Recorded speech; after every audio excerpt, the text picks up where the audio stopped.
They said Miss Sloane had a habit of wasting her kindness. That was the phrase whispered in the narrow streets of Dry Creek, wasting it as if kindness were flour in a drought year, something that ought to be measured and guarded, not handed out to those who didn't belong. Sloane Hart was 25 years old when the school board asked her to step down.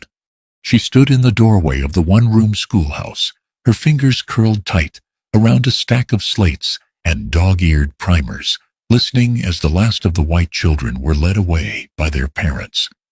Mothers held their sons by the shoulders, fathers by the wrists, pulling them back as though the wooden benches inside might infect them. It had not always been like this.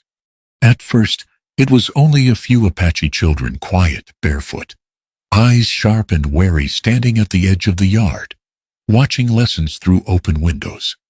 Sloane had been the one to wave them in. She had knelt to their height, smiled, offered chalk and paper without asking permission from anyone who believed authority belonged to skin color. Children learn the same way, she had said when questioned, by being given the chance. That had been mistake enough. The real trouble began when white children were made to share benches. When a blond boy learned his letters beside a dark-haired girl whose mother wore buckskin instead of cotton. When laughter crossed lines that adults had spent years carving into stone. Parents complained. Then they threatened. Then they pulled their children from school entirely. "You're teaching them things they shouldn't know," one man had said, his voice sharp as a whip. "You're confusing them," another woman insisted. "You're putting ideas in their heads." Sloane had listened. She always listened. But she did not change. So the board met. Quietly. Without her. The principal, Mr. Caldwell, a stooped man with tired eyes and ink-stained cuffs, had called her into his office at Wooski. The lamp between them burned low, its glass clouded with years of use. "They're leaving in numbers I can't ignore," he said gently. "I've lost 12 students this month alone." Sloane nodded. Her hands rested neatly in her lap. Children don't stop learning just because adults are afraid. Mr. Caldwell sighed. "No, but schools close when parents stop paying." He had paused then, eyes heavy with regret. "You're a good teacher, Miss Hart. Better than most. But this town isn't ready for what you're trying to do." She had met his gaze, steady and calm. "Then the town will stay exactly as it is." There was nothing more to see after that. The next morning, Sloane packed her belongings. Not much books, a few dresses, chalk wrapped in cloth, and a tin box of hard candies she kept for the children who came to school hungry. She did not announce her leaving. She did not argue. She did not cry. But when she stepped outside for the last time, a small hand tugged at her sleeve. It was Eli, one of the Apache boys. He couldn't have been more than fun. Dirt smudged his cheek, and his shirt hung loose on his thin frame. He held out a folded piece of paper, creased so many times it nearly fell apart. "For you," he said quietly. Inside was a drawing, crooked letters, spelling her name. A sun in one corner, stick figures holding hands beneath it. Sloane knelt in the dust and hugged him before she could stop herself. "I won't forget you," she whispered. As she walked away, she felt the weight of every pair of eyes on her back. Some curious, some relieved, some hard with judgment. They said she was young and foolish, too soft, too ideal. They said teaching Indian children was useless, dangerous, a waste. That word again. Useless. By the time Sloane reached the edge of Dry Creek, the wind had picked up, carrying dust across the road in thin, restless lines. The land stretched wide and unforgiving, sun-bleached and stubborn, like the people who claimed it. She stopped there for a moment, resting her hand on the worn leather strap of her travel bag. The West was full of danger's outlaws, sickness, hunger, drought. Everyone knew that. But Sloane had learned something far more frightening. There was nothing more dangerous then a heart convinced it was righteous. She turned her back on the town and walked on. She did not know where she would build her school. She did not know who would come or how long she would last. All she knew was this: if no one would give her a place where children could be treated equally, she would make one, even if she had to build it from nothing. Sloan Hart learned quickly that the land beyond Dry Creek had its own way of testing people. The road narrowed after the town faded behind her, turning from packed dirt to uneven ground, scattered with stone and scrub. The sun rode high and unforgiving, pressing down on her bonnet and warming the leather strap of her bag until it burned against her palm. She had walked less than 3 miles when the sound came. A sharp crack, wood splintering, then silence. The front wheel of the hired wagon leaned at an angle it had no right to be. One spoke snapped clean through. The horse snorted and stamped, unsettled by the sudden stop. Sloan stared at the damage for a long moment, then let out a breath that was half laugh, half disbelief. "So that's how it's going to be," she murmured. She gathered her skirts, stepped down into the dust, and began unloading what she could carry. Books first, then the tin of candies. The rest would have to wait. That was when she heard the voice. Children's voices, quick, overlapping, drifting on the dry air. She followed the sound past a low rise and found them clustered near a patch of scrubby grass. 4 Apache children, watching over a small herd of goats that had far too much curiosity for their own good. They froze when they saw her. 4 pairs of dark eyes studied her like she might bolt or fight. Sloan stopped where she was and slowly crouched, careful not to startle them. "Well," she said lightly, brushing dust from her skirts, "you're either the bravest goats I've ever seen, or the worst behaved." One of the boys snorted before he could stop himself. She smiled, not wide, not forced, just enough. "I won't tell on them," she added. "I promise." The smallest girl edged closer, her braids uneven, her dress patched at the hem. "You from town?" she asked. "I was," Sloan replied. "I suppose I'm between places now." And she reached into her bag and pulled out the tin, opening it so the sunlight caught the dull shine of hard candy inside. "I have sweets," she said, as if sharing a secret. "But only for those who know good stories." The children exchanged glances. One boy, older than the rest, lifted his chin. "What kind of stories?" "The kind about clever goats," Sloan said without missing a beat, "and children who are smarter than grown men." That did it. They moved closer, careful at first, then eager. She handed out candy one by one, never pushing, never rushing. As they sucked on the sugar, she spun a tale about a goat who outwitted a mountain lion by pretending to be deaf and foolish. They laughed, sharp, bright sounds that cut through the quiet land. She was mid-sentence when a shadow fell across them. "That's enough." The voice was low, firm, used to being obeyed. The children stiffened instantly. Sloan looked up. The man standing a few yards away was Apache, broad-shouldered, his dark hair pulled back at the nape of his neck. Dust clung to his boots and the cuffs of his trousers. His eyes were steady and unreadable, fixed on her as though weighing her worth. "Goats wander if you don't watch them," he said to the children. "You know that." They scrambled to their feet, guilt written plain on their faces. "She wasn't doing anything bad," one of them blurted out. "She gave us candy." The man's gaze sharpened. Sloan stood slowly, brushing her hands together. "I'm sorry," she said evenly. "I didn't mean to interfere." He didn't answer right away. Instead, he looked at the broken wagon wheel in the distance, the stack of books at her feet, the way the children hovered close to her without realizing it. "You shouldn't hand things out so easily," he said at last. "People expect something in return." Her smile didn't fade, but it softened. "Children don't," she replied. That earned her a flicker of something surprise, maybe before his expression closed again. "Take the goats home," he told them. "Now." They hesitated, glancing at Sloane. She nodded. "I'll be right here." They left reluctantly, looking back more than once. When they were gone, silence settled between her and the man like a held breath.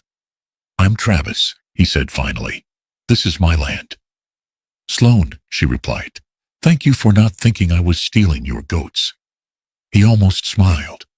"Almost?" "You're not from around here," he said. "No. And you don't look lost." "I'm not," she said honestly. "Just delayed." His eyes flicked to the candies, the books. "You do this everywhere you go." She considered lying, then decided against it. "Yes," she said. "I suppose I do." Travis studied her for a long moment. Too long to be polite. Long enough to make his thoughts clear without words. She was pretty. That much was obvious. Soft-spoken. Clever. The kind of woman who could walk into a place and have people smiling before they knew why. He didn't trust that. "People don't take kindly to strangers who stir things up," he said. "I've noticed," she replied. There was no challenge in her voice, no defensiveness, just truth. He exhaled slowly. "There's a boarding house a quarter-mile east. If that wheel doesn't hold, you won't make it much farther today." Relief flickered across her face before she could hide it. "Thank you." As she gathered her things, he turned to leave. "Travis," she called. He paused. "I don't want anything from you," she said, "or from anyone else. I just want to stay." He looked back at her then, really looked. "I've heard that before," he said quietly. "It never lasts." He walked away before she could answer. Sloane watched him go, the children's laughter still echoing faintly in her ears.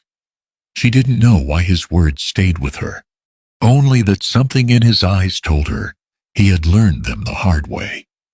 The boarding house sat low and narrow against the land, its paint sun-bleached to a tired gray. It wasn't much, but it had a roof that didn't leak and a door that locked, two things Sloane learned to value quickly. From her small window, she could see the edge of Travis's land stretching out in uneven lines of fence and scrub. In the early mornings, she watched him work quiet, methodical, never wasting a movement. He carried himself like a man used to being alone, as though the land itself were the only companion he trusted. She did not go to him. Not at first. Instead, Sloane unpacked her books. She laid them out carefully on a crate borrowed from the boarding house keeper, smoothing their worn covers as if they were fragile things. Chalk followed. Slates. Pencils sharpened down to nubs. She hung a scrap of canvas between two posts to serve as shade and set a bench she'd bought second-hand where the ground dipped least. It was not a school. Not yet. The first child came without asking. It was the small girl with the uneven braids, the one who had taken candy and listened to goat stories. She hovered at the edge of the clearing, twisting her fingers in her dress. Sloane pretended not to see her at first. She opened a book, turned a page, and began reading aloud in a calm, steady voice. The girl crept closer. By the time Sloane looked up, there were 3 more children standing behind her. That was how it began. They came in ones and twos, sometimes lingering only long enough to hear a story, or trace a letter in the dirt with a stick. Sloane never asked their names unless they offered them, never asked where they were supposed to be. She knew better. By the 3rd day, word had spread, and so had resistance. A boy named Tomas stopped coming. Sloane noticed immediately. He had been bright-eyed and curious, quick to laugh, quicker to ask questions. When he failed to appear for 2 mornings in a row, she waited until the sun climbed high, then packed her bag and walked toward the far edge of the settlement. Tomas's home was small, built close to the earth. His mother stood in the doorway when Sloane approached, her posture stiff, her expression guarded. "I'm not here to cause trouble," Sloane said before the woman could speak. "I just wanted to check on Tomas." The woman's eyes narrowed. "He won't be coming back." "I understand," Sloane replied gently. "May I ask why?" "You're white," the woman said flatly, "and white people take children away." The words landed heavy between them. Sloane swallowed. "I teach reading and numbers. Nothing more." "Nothing starts that way," the woman said, and turned back inside. The door shut. Sloane stood there a moment longer, then spoke softly to the wood. "I'll come back another day," she said, "if you'll allow it." There was no answer. She walked away without anger, without Therese, but something in her chest ached all the same. Travis saw her from across the field. He had been repairing a fence when he noticed her leaving the far settlement, shoulders squared, steps measured. He watched her walk past without looking his way, dust clinging to the hem of her skirt. She didn't look defeated. That troubled him more than if she had. By the end of the week, more children had gathered than Sloane had benches. They sat on the ground, knees drawn up, elbows bumping.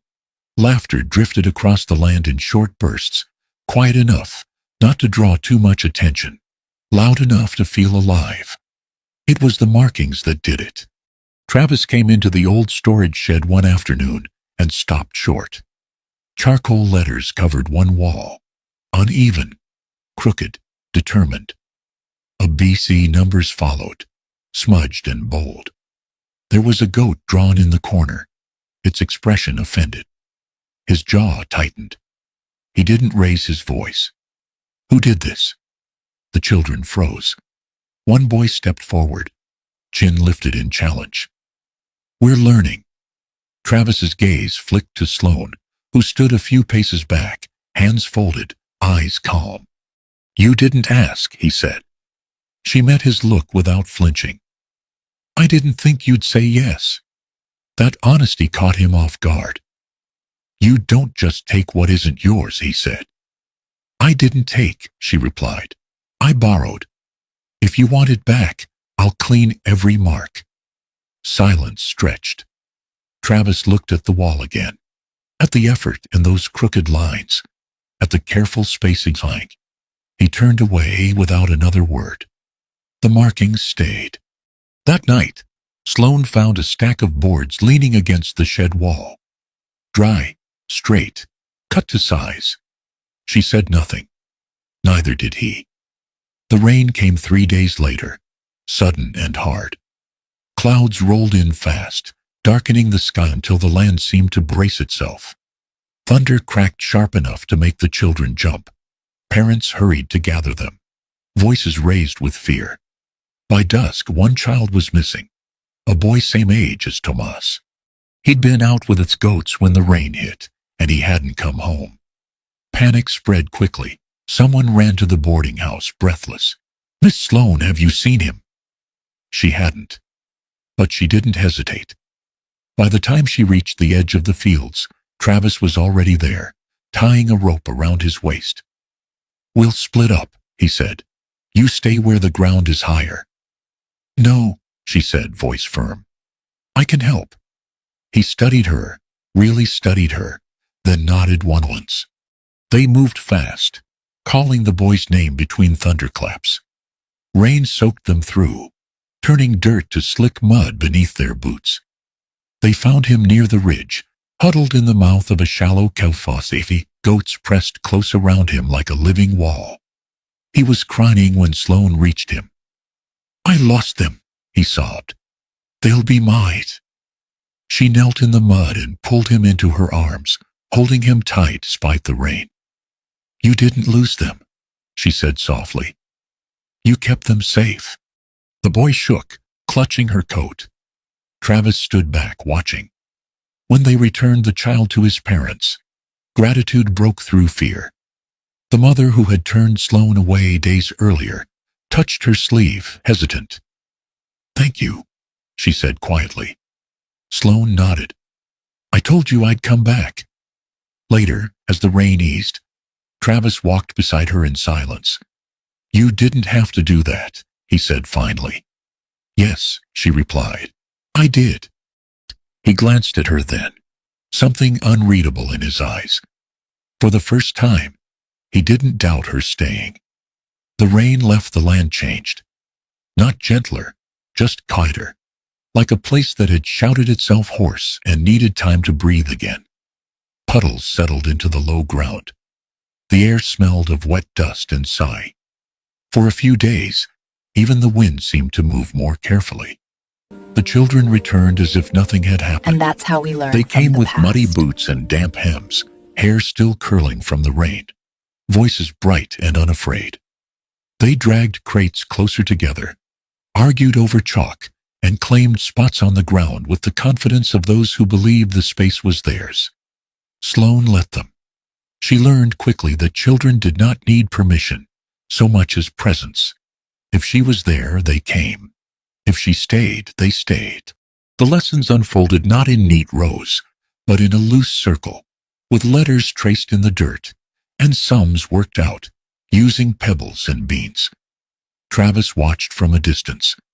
He told himself it was habit. A man learned to watch his land the way he watched the sky quietly, without comment. Still, he found his steps slowing near the shed, his eyes drifting toward the sound of voices that didn't carry fear. One afternoon, he heard laughter sharp and sudden. He paused at the doorway. A boy had drawn a crooked circle on the ground and declared it a river. The others argued about how many steps it took to cross. 5, one insisted. 7, another said. Only if you're slow, a third added. Sloane stood with her hands on her hips, pretending to consider. "I suppose we'll need a bridge." They stared at her. "A bridge?" the boy asked. She picked up 2 boards, laid them across the circle, and gestured. "Carefully," she said. "If you fall in, you'll get wet." But the children lined up, solemn as soldiers, then crossed one by one, arms stretched wide for balance. When one slipped and landed in the dirt, the others laughed, helping him up without cruelty. Travis felt something ease in his chest. He didn't stay to watch the end. That night, Sloane found the shed roof no longer leaked. A patch of fresh wood covered the worst of it, nailed down, clean and tight. She ran her fingers along the edge, smiling to herself. The next morning, she left a tin cup of coffee on the fence rail near Travis's tools. No note, no explanation. He took it, without comment. The children noticed everything. "Why does he fix things if he doesn't like school?" one girl asked Sloane, eyes bright with curiosity. "Maybe he likes learning more than he lets on," Sloane said lightly. Later, that same girl marched up to Travis, hands on her hips. "Do you know how to spell your name?" He blinked. "Of course." "Then you should come sit with us," she declared. "You're wasting it." Sloane bit her lip to keep from swelling. Travis cleared his throat. "I have work." "So do we," the girl said firmly. "And we still learn." He walked away, but his steps weren't as sharp as before. Days passed like that, small moments, stacking quietly atop one another. A bench repaired, a bucket filled, a fence post recessed just enough to keep the goats in. The children grew bolder. They began asking questions that had nothing to do with letters or numbers. "Are you married?" one boy asked Sloane one morning. She nearly choked on her coffee. "No." "Why not?" She glanced toward the shed, where Travis stood pretending not to listen. "I suppose I haven't found the right reason." Another child piped up. "Travis isn't married either." "I know," Sloane said, heat creeping into her cheeks. "He should be," the boy decided. "He looks lonely." Travis dropped a board. That evening, as the sun dipped low and painted the land in gold and rust, Travis approached the edge of the clearing. The children fell silent. "I need the shed tomorrow," he said gruffly. "Just for the morning." Sloane nodded. "Of course." He hesitated, then added, "You can use it again after." Something in his tone, awkward, almost careful, made her smile. "Thank you," she said. He looked away. The turning point came quietly. One of the younger boys struggled with his letters, frustration written plain on his face. He pressed too hard with the chalk, snapped it clean in two, and shoved his slate aside. "I'm stupid," he muttered. Before Sloane could speak, Travis knelt beside him. "Who told you that?" he asked. The boy shrugged. "Everybody." Travis picked up the broken chalk and sapped it again. Clean and even. He handed one piece back. "Then everybody's wrong," he said. "Some things just take longer." The boy stared at him. Sloane did too. From that day on, Travis stopped pretending he wasn't involved. He didn't sit with the children, not exactly, but he lingered, answered questions, showed them how to measure boards, how to count fence posts, how to tell when the ski meant trouble. Sloane watched him work with them, saw how his voice softened without losing its strength, how the children listened, not because they were told to, but because they trusted him. One evening, as they packed up the day's lessons, Sloane spoke without thinking. "You're good with them." Travis shrugged. "They listen. They listen because you don't talk down to them." He considered that. "Neither do you." The words settled between them, warm and unexpected. Later, as the children scattered home, one lingered behind, grinning. "Are you two going to stay together?"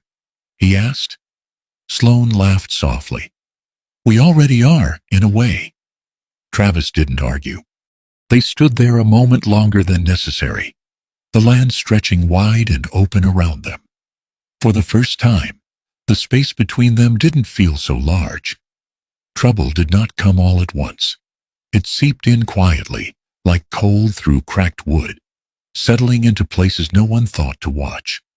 The first sign was absence. One morning, only half the children came to the clearing. They arrived slower than usual, eyes darting toward the tree line, shoulders drawn tight. A boy slipped into his seat without speaking. A girl kept glancing back toward the path, as though expecting to be called away. Sloane noticed every one of them. She always did. She taught anyway, kept her voice calm, steady, as if nothing had changed. She read aloud, asked questions, praised careful answers. But when the lesson ended, she did not dismiss them right away. "Is something wrong?" she asked gently. The children looked at one another. Finally, a boy spoke. "My father says people in town are angry again." Sloane knelt so she was level with him. "Angry about what?" "About us," he said. "About you." That afternoon, the message arrived more clearly. Two white men rode past the clearing, their horses' hooves kicking dust into the air. They did not stop, but they did not look away either. One of them laughed, low and sharp. "Thought you learned your lesson," he called. "Some folks don't belong everywhere." Sloane stood straight, hands folded calmly in front of her. "I teach children," she said. "That's the problem," the man replied. And they rode on. The children were quiet after that. Travis watched from the edge of the land, jaw set, fists loose at his sides. He had seen this kind of thing before, pressure that pretended to be polite, threats that waited for darkness. That evening, he found Sloane packing. She folded her clothes carefully, laid her books in neat stacks, wrapped them in cloth as she always did. There was no panic in her movements, no rush, only resolve. "You're leaving," Travis said. She did not look up. "I won't be the reason they come after your land." "That's not your choice to make alone," he said. She met his gaze then, eyes bright but steady. "I won't stay if it costs you everything." He stepped closer. "And I won't let them chase you out." A silence stretched between them, thick with things neither had said before. "They'll burn the shed," she said quietly. "Or worse." "They won't," Travis replied, "not without being seen." "And if they are?" "Then they'll answer for it." She studied him, searching his face. "You've already lost so much." His voice dropped. "So have you." The next morning, Travis did something he had avoided for years. He rode into town. He spoke to the sheriff, not with anger, not with pleading, but with facts. He named the men who had ridden past. He described the threats. He made it clear that harm done to his land would not go unnoticed or unanswered. The sheriff listened. Whether from duty or discomfort, Travis did not know. But he listened. Word traveled faster than fire ever could. The children returned the following day, hesitant at first, then bolder. Some parents stood at a distance, arms crossed, watching, not approving, but not stopping them either. One boy tugged at Travis's sleeve. "Are they going to take the school away?" Travis knelt, meeting his eyes. "Not today." That answer was enough. The pressure did not disappear, but it changed. Eyes watched from farther away. Voices lowered. Threats lost their teeth when they could no longer hide behind silence. Sloane unpacked again. She did it slowly, deliberately, as though each book placed back on the table was a small act of defiance. One afternoon, as she taught sums beneath the patched roof, Travis sat nearby, not with the children, but close enough to hear. He listened as she explained patiently, as she corrected gently, as she praised effort, more than perfection. A girl leaned toward him and whispered, "You stayed." He nodded. So did she. As the sun dipped low that evening, they stood by the fence together, watching the children scatter home. "I don't know how long this will last," Sloane said. "Nothing worth keeping lasts without effort," Travis replied. She smiled faintly. "You always speak like you've already lost the argument." He looked at her then, really looked. "I speak like someone who's tired of running." The words settled between them. "I was taught to pick sides," he continued. "White or Apache, loyal or traitor, strong or weak. It left me with nowhere to stand." She understood that more than he knew. "I don't want to be brave," she said softly. "I just don't want to leave anymore." He reached out then, not urgently, not dramatically, and took her hand. "If you stay," he said, voice low, "I stay." She did not answer with words. She squeezed his hand once, firm and sure. That was answer enough. The land did not change overnight. Neither did the town. But something had shifted. The children laughed louder again. Parents lingered longer. The shed stood another day, then another. And Sloane no longer packed at night. She slept knowing that when morning came, she would not face it alone. Spring came quietly, not with celebration or promise, but with small signs that asked to be noticed. New grass pushed through the hard ground. The creek ran a little fuller. The air carried warmth that lingered instead of fleeing at dusk. The school stayed. It did not grow fast. It did not grow loud. But it stayed. Children came with books tucked under their arms and dirt on their boots. Some stayed all day. Some came only when their parents weren't watching. A few brought younger siblings who sat near the edges and listened as if the words themselves were food. Sloane learned to measure success differently. Not by numbers, not by approval. By the way a child lifted their head when they read a sentence without help.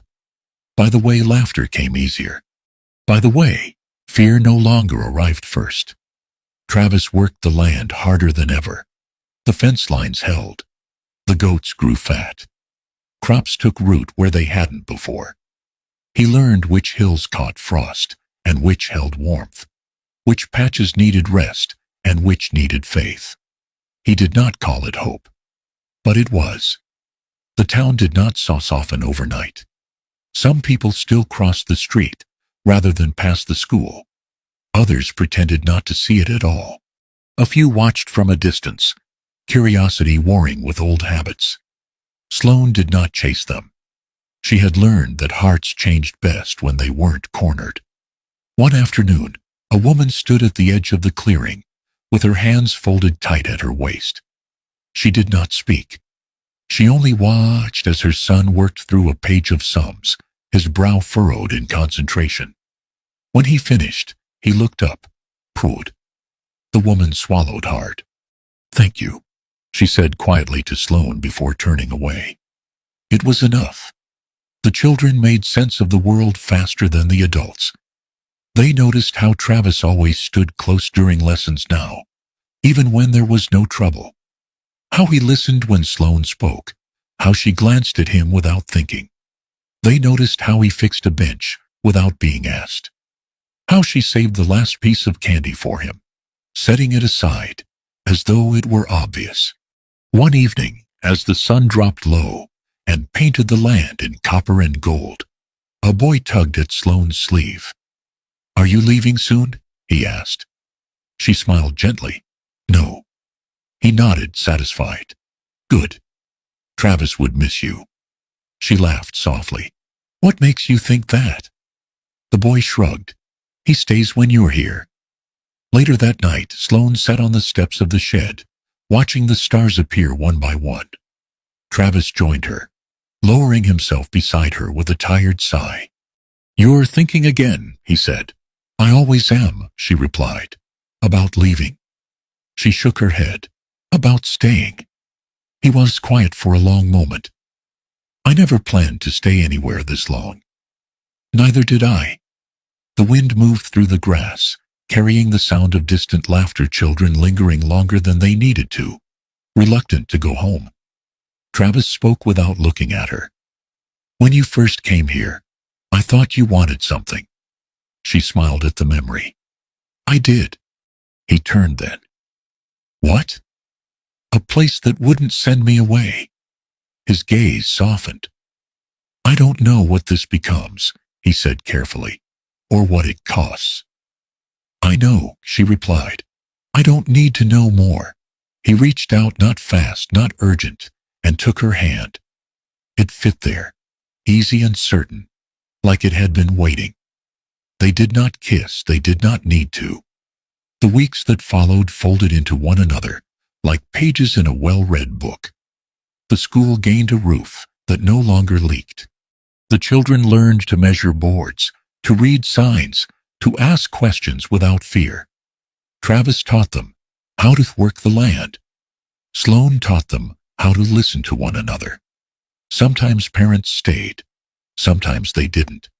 Sometimes the town watched. Sometimes it looked away. One afternoon, a child brought a stack of papers tied with twine. "We made something," he announced. They spread them out on the table. Crayon drawings, charcoal sketches, careful letters. There was the school, the goats, the land, and two figures standing side by side, not touching, but close. Sloane felt her throat tighten. "That's us," the boy said proudly. Travis studied the picture, then nodded once. "Looks right." As summer neared, the land settled into itself. The school no longer felt like an intrusion. It felt rooted. One evening, as they locked the shed, Sloane paused. "Do you ever wish things were easier?" she asked. Travis considered the question. "Sometimes, but easy never kept anything worth having." She smiled. "I think I believe that now." They walked together across the quiet land, the last light fading behind them. Sloane had been told she was useless, dangerous, too ideal. She had been told the things she cared about did not matter. But here on a piece of land that had learned to hold its ground, she had built something that stayed. Not because the world had changed, but because she had chosen not to leave. And someone had chosen to stay with her.